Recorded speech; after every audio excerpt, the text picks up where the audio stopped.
Bonjour à toutes et à tous, et bienvenue chez les Chroniques du Commandeur. Cette semaine sort Horizon du Moderne 3, et c'est l'occasion pour nous de parler des cartes qui nous ont marqués dans cette extension. Je suis Ragun, et voici ma sélection des généraux pour le Commandeur.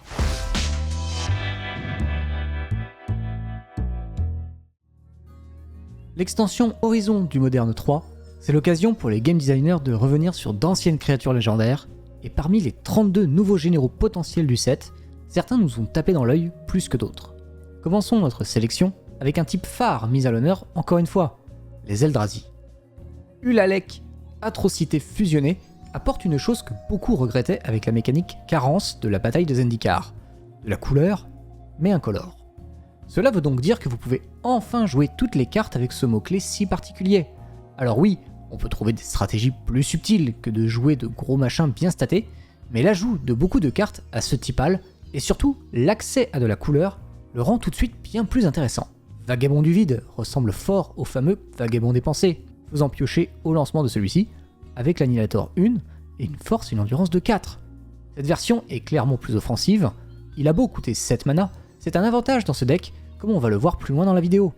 Les échos d'éternité sera la meilleure carte de votre deck, copiant non seulement les Eldrazi, ou tout autre permanent incolore, mais aussi leur capacité déclenchée au lancement. A noter que vous pouvez copier l'entièreté de la pile copiée par Écho d'éternité avec la capacité d'Ulalek. Vous avez donc non pas un Eldrazi, mais bien 4. L'Eldrazi original, une copie faite par Écho d'éternité, et le tout copié par Ulalek. Mais n'oublions pas que son trigger est lui aussi copié par Écho d'éternité. Vous avez donc 8 Eldrazi avec leurs triggers respectifs en payant 4 de plus. Le décèlement de Kozilek permet de créer des sions Eldrazi sur vos petits sorts, de 4 à 6, afin de s'accélérer encore plus, et finir sur des sorts coûtant 7 mana ou plus pour piocher des cartes. Vous pouvez jouer également le Miko Engeance Féconde, qui, pour 4 mana, vous permet d'aller chercher un terrain au lancement et de le mettre en jeu dégagé. Il possède également une option pour exiler un terrain, permanents qui sont trop peu gérés dans le format. Enfin, pour s'assurer de pouvoir passer, ils ont obtenu une nouvelle version de la redoutable faille cyclonique, l'emprisonnement du Guin, qui permet pour 3 mana en éphémère de renvoyer un permanent non-terrain dans la main d'un adversaire. Par contre, une fois qu'il est au cimetière, si vous lancez un sort incolore coûtant 7 ou plus, vous pouvez l'exiler pour renvoyer tous les permanents non-terrains des adversaires dans leurs mains. Cette version de la faille cyclonique pourrait même briller dans les plans de jeu Artefact. On pourra également garder quelques cartes du deck préconstruit, comme la Confluence Eldrazi, qui, pour 4 mana, vous permet d'avoir un sort très versatile, gérant des bêtes, des cimetières ou posant des sions. L'immunité indicible, sort extrêmement polyvalent, permet de protéger tout ou une partie de notre board en lui donnant la protection contre toutes les couleurs.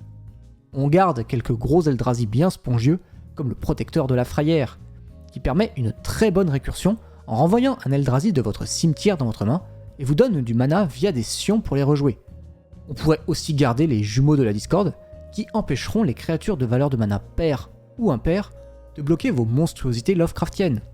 Je vous mets néanmoins en garde, n'oubliez pas votre début de partie et jouez de petits Eldrazi pour faire la transition avec les titans tels que l'expéditeur bruyant qui rentre tout à fait dans cette partie du plan de jeu, avec sa valeur de mana de 3 et sa myriade mettant en jeu 2 sions par tour.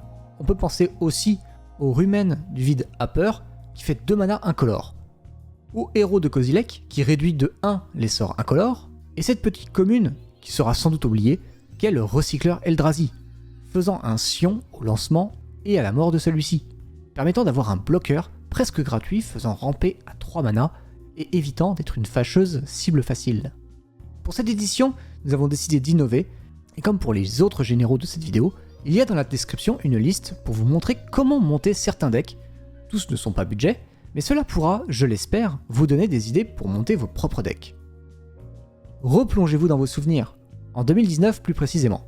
À cette époque, où le commandeur n'était pas omniprésent, Wizards sortait une reine de notre type préféré, Ayula, la reine des ours. Cette 2-2 pour 2 était un ours, au sens littéral du terme Magic, signifiant justement des 2-2 pour 2 mana sans capacité. Mais aujourd'hui, la reine a trouvé son roi. Kudo, roi parmi les ours, est lui aussi une 2-2 pour 2, dans les couleurs blanc et vert cette fois-ci, et va changer toutes les créatures, y compris celles des adversaires, en ours de force et de défense de 2 de base. et c'est justement le point important. Ils gardent bien évidemment toutes leurs améliorations, telles que les marqueurs, les capacités, et j'en passe. Le piège est justement de le jouer tribal ours. Au contraire, le général donne le type ours à tout votre champ de bataille. Vous n'avez pas besoin qu'il soit du bon type de base. Vous pouvez donc jouer des cartes comme Ayula, précédemment cité, ou toutes les créatures qui arrivent avec des marqueurs, comme le grand serpent Anorok ou l'interminable. Après, vous pouvez très bien être plus méchant et aller chercher un Crovax héros en devenir, ou même Elechnord, grand cénobite, qui transformera un handicap en destruction unilatérale. Je pense que, outre que tout le monde aime les ours, ces derniers n'ont pas fini de nous donner du fil à retordre. Ok, nous voilà à la moitié de la vidéo. C'est le moment où je vous embête en vous rappelant que si la vidéo vous plaît, un pouce en l'air et un partage, ça aide énormément la chaîne. Et bien sûr, abonnez-vous si ce n'est pas déjà fait. N'hésitez pas non plus à nous suivre sur Facebook et Twitter pour ne rien rater de nos actualités et à nous rejoindre sur Discord pour discuter Magic avec nous. Enfin, les Chroniques du Commandeur, c'est également une association et vous pouvez la rejoindre si vous le désirez. C'est une autre manière de nous soutenir et de nous permettre d'améliorer notre matériel pour les streams, mais aussi ceux de nos déplacements pour caster des tournois dans toute la France. Profitez de ces moments-là pour venir nous dire bonjour. La Nécroflore fait son apparition. C'est une 2/7 pour 4 mana dans les couleurs blanc, vert et noir, et possède 2 capacités. La première ressemble fort au Champ des Morts, faisant un jeton 0/1 plante quand un terrain arrive en jeu, ou un jeton zombie 2/2 si vous avez déjà 7 terrains différents. Mais la capacité la plus forte n'est pas la première, mais bien la deuxième. En effet, la Nécroflore va donner le dragage 2 à tous vos terrains dans votre cimetière, permettant de faire absolument n'importe quoi. Semblable au combo du monstre de Gitrog, vous pouvez simplement partir en meule infini avec l'avare aux ossements et la lance stérile. En effet, vous payez un noir, vous vous défaussez du terrain, et vous devez piocher une carte grâce à la capacité du recyclage. Or, vous pouvez utiliser le dragage de la lance stérile afin de le récupérer et meuler 2 cartes. Vous vous êtes alors défaussé d'un terrain, vous ajoutez donc 2 mana noirs grâce à l'avare aux ossements, et vous pouvez donc en payer un pour recommencer. Vous avez donc ainsi une boucle qui vous meule entièrement votre bibliothèque.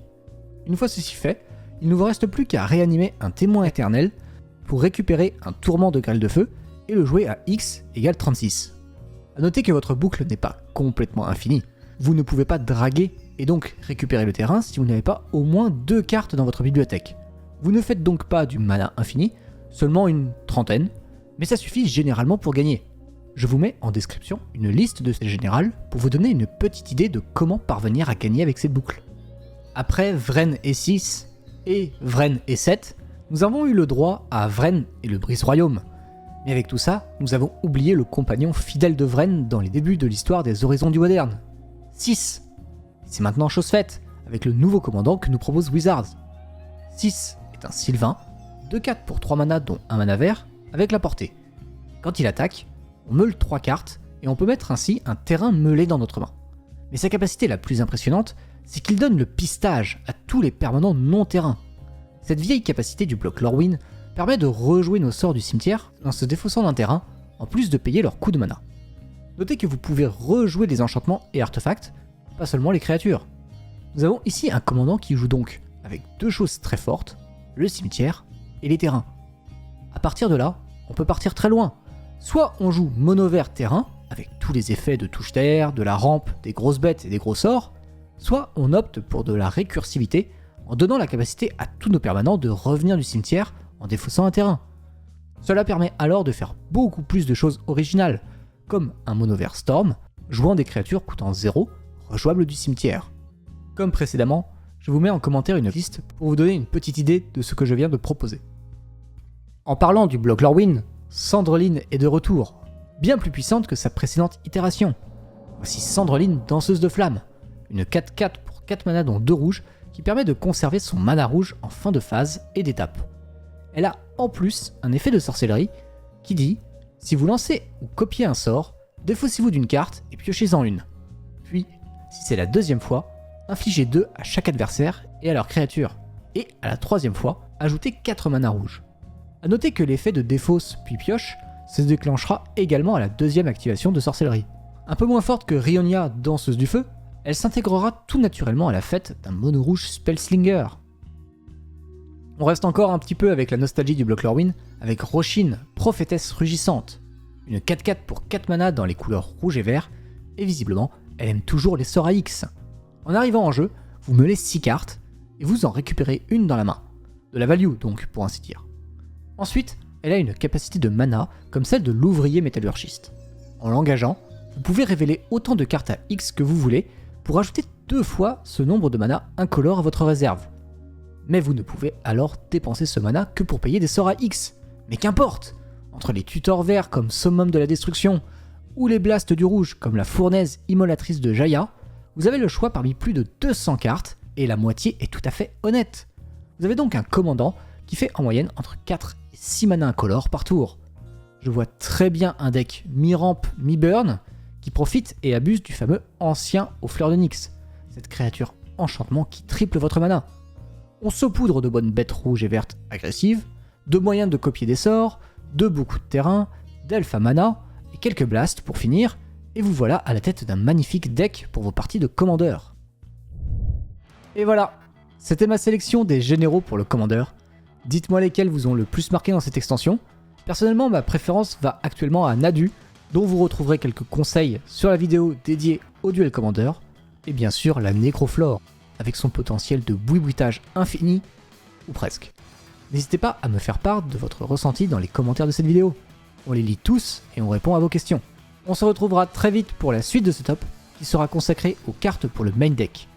D'ici là, portez-vous bien, je vous fais de très gros bisous, et je vous dis à très bientôt chez les Chroniques du Commandeur. Bye bye à tous.